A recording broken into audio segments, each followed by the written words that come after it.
My name is Francesca Bambollo. I'm one of the co-chairs of this conference. And the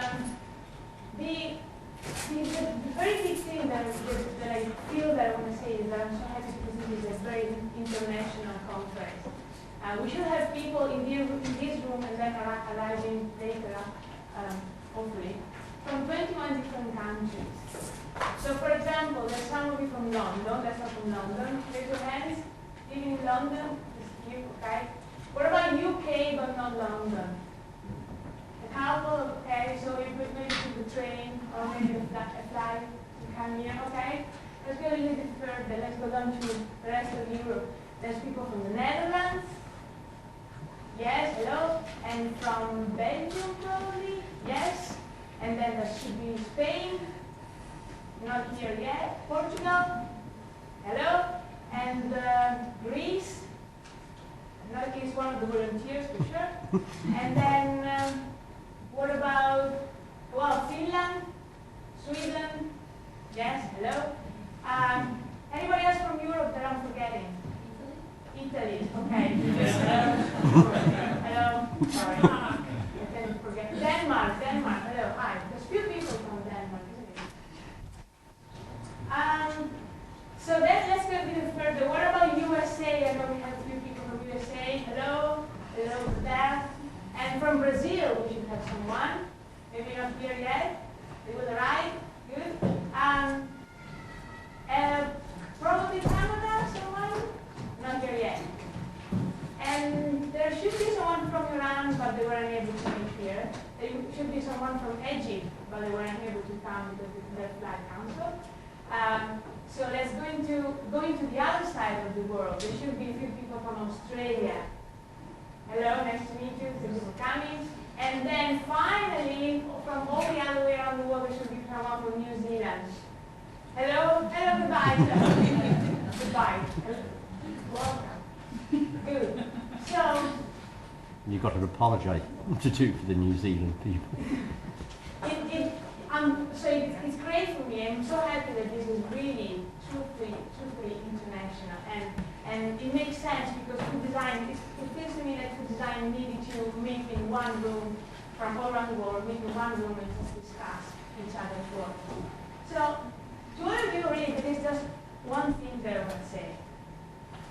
To all of you who took the bus to come here this morning, thank you very much. And to all of you who took the 28-hour flights to come here. To all of you who think science, and to all of you who think design, and to all of you who think anything in between. Those of you who cook food, to those of you who design food, and to those of you who just marvel at food. To all of you, I just want to say welcome. Welcome to the International Conference on Designing Food and Designing for Food. This is where food design is being discussed, reconsidered, and shared. And today, you are making the future of food design. So welcome and enjoy the conference.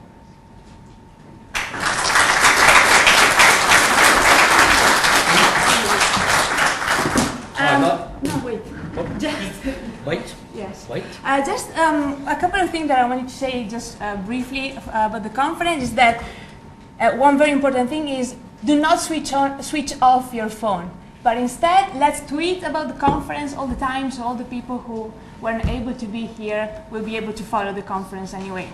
Also, if you need access to the internet, there should be this network working if you have already signed in with your university username, with your university account. Otherwise, you can, if you can't use that, then see me and I'll try to sort it out. So, I now want to introduce you to the other co-chair of the conference. He is editor of the Journal of Visual Art and Practice. He is convener of the Visual Art Practice Research Project. His research interests lie in the field of art and design philosophy, and in particular the connection between art and practice. He has been supervising many doctoral students, including me, and he has organized with me the International Symposium on Food Experience Design, which we had here in November 2012. Ladies and gentlemen, please welcome Chris Mead. Right. Well, I'd also like to welcome you all. Why is this conference important? It's important because food design is important. Because food isn't a choice. We can design furniture and we can decide whether we want it or not. But you as designers, you as people engaged within the whole industry of food production, food design, are engaged in political, economic and social and cultural acts which are important. They therefore take us into the areas of ethics and morals in terms of our actions. There is another reason, of course, and that is that sounds terribly serious and the rest of it, but also food is one of our greatest sensuous pleasures. And therefore the designing of food becomes important in terms of the well-being of being human. And I think that is what interests me. What also interests me about this whole area is the way in which it engages us. Where it's science, we can look at it as art. Where it's art, we can look at it as science. And both of those activities involve craft. The actual ability to make, to engage with the material product, the material world, in terms of the way that we can actually organise experiences for people in relationship to food. So that's what I would like to say at this moment, and hopefully we will hear from people from their papers, from the discussions in and around and outside of the precise conference in itself, from all the events around it, that we engage within that dialogue between multidisciplinarity, interdisciplinarity, transdisciplinarity, all these wonderful terms, but it is about that engagement with the culture and being of food and human being. What I would like now to do is hand over to the Vice-Chancellor, Professor Malcolm Gillies, to actually welcome you more broadly from the university.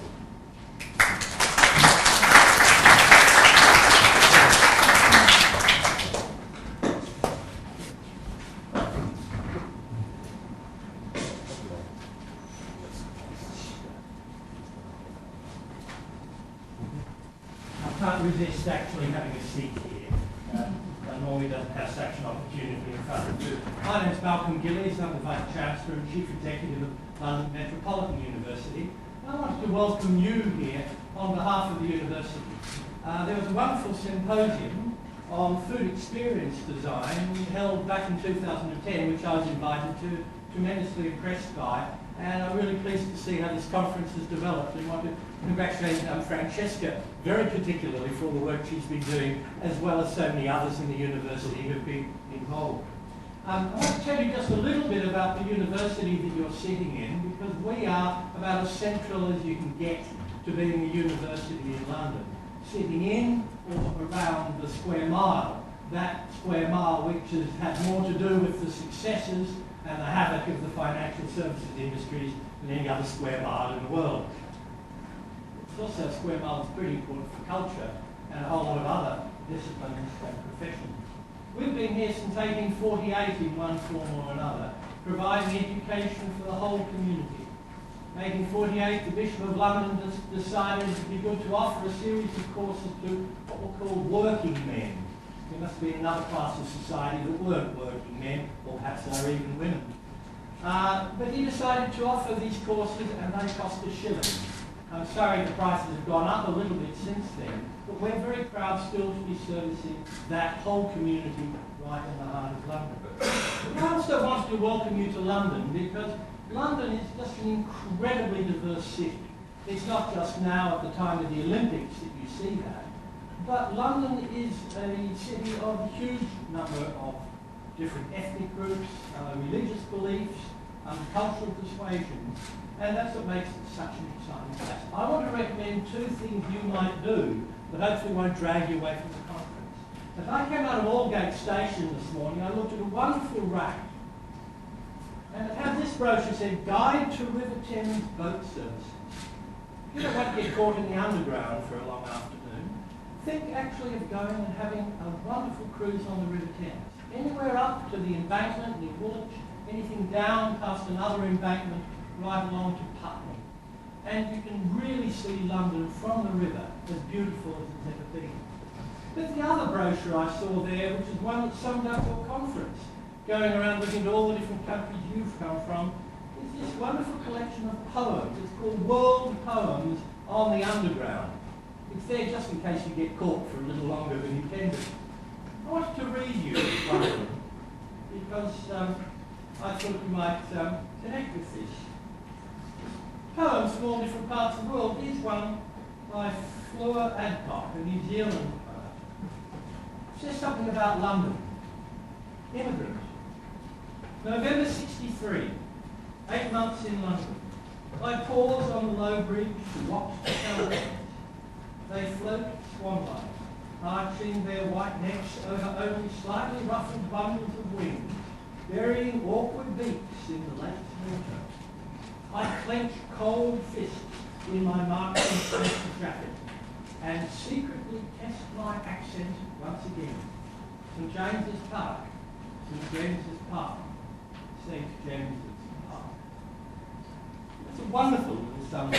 There are lots of other poems there. I mention it to you because London is full of wonderful experiences, gastronomic and otherwise, and even on the underground you can find some wonderful things to make the most of your London visit. I congratulate those of you in the conference, whether you're coming here to the art, the science, the craft, the business of food design and designing for food, because this is obviously hugely important in which most people on this earth are engaged in some part of their week. I'd also like to say whether you're a paper giver, a poster giver, or whether you're here as a member of the audience and as part of your gathering of information and intelligence, I hope you'll find it's a wonderful contribution to knowledge. And the last thing I did want to say is that in a conference like this, you cover tremendous ground in 2 days. And I hope that you will display that multinational tolerance and patience within all of the different tensions of debate and cut and thrust of methodology, because that's what we in London are trying to do, in fact, all the time of every day. Be a truly global city with global views, but still being very distinctively British here in the heart of London. Thanks for coming to this conference, to London Met. Congratulations to the organisers. And I hope you'll enjoy a lot of London in this, let me call it, Olympics of food design. Thank you.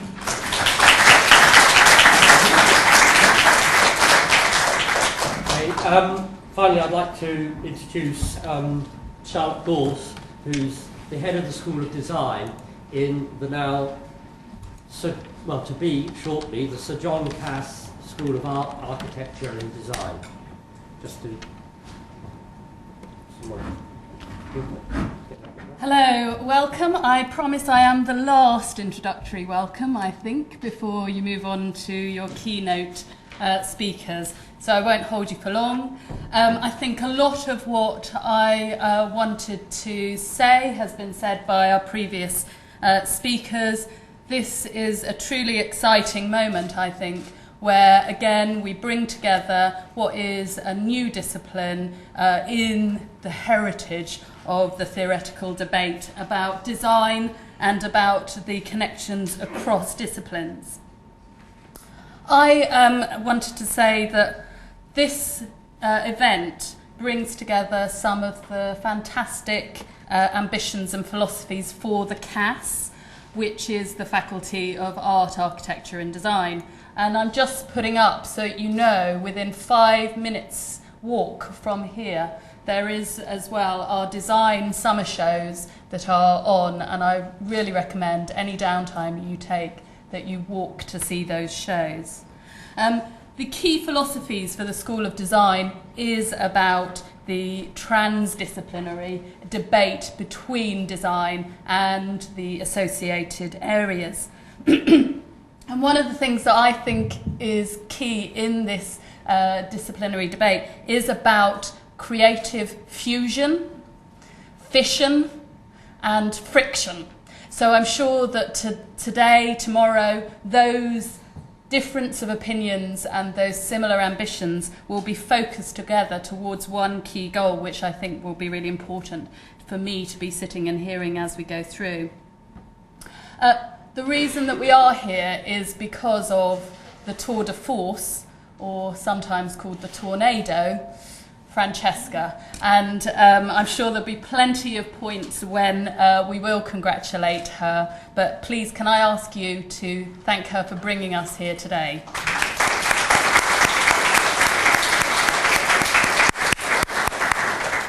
Francesca is already a learned researcher within this area before she has completed her PhD, working very closely with a lot of support from Chris. And she is also an emerging academic in the field, and I feel very privileged that she's chosen to study with us here. I've also felt very fortunate to be part of the peer review committee that saw the papers as they came in, and I can tell you that you are going to see high quality breadth and depth, which is both global and case specific as you go through these 2 days. So as I say, even though your taste buds will be challenged, stimulated and possibly a bit frightened during the next 2 days, I hope that you do find enough time to also come and see the design show and to see some of the delicious objects of desire that we have in that show with 1,000 students from a broad range of disciplines. I would also say that we have an end-of-year party, which is clashing with your Pecha Kucha. But if, again, you would like to join us, please feel free to come to that, which is Friday evening from 7 till late. And the last quote that I thought was probably worth saying, there's a lot of discussion about the role of taste in design. And for me, I found Oscar Wilde's comment both witty and equally playful. Good taste is the excuse I've been given for leading such a bad life. Enjoy the 2 days.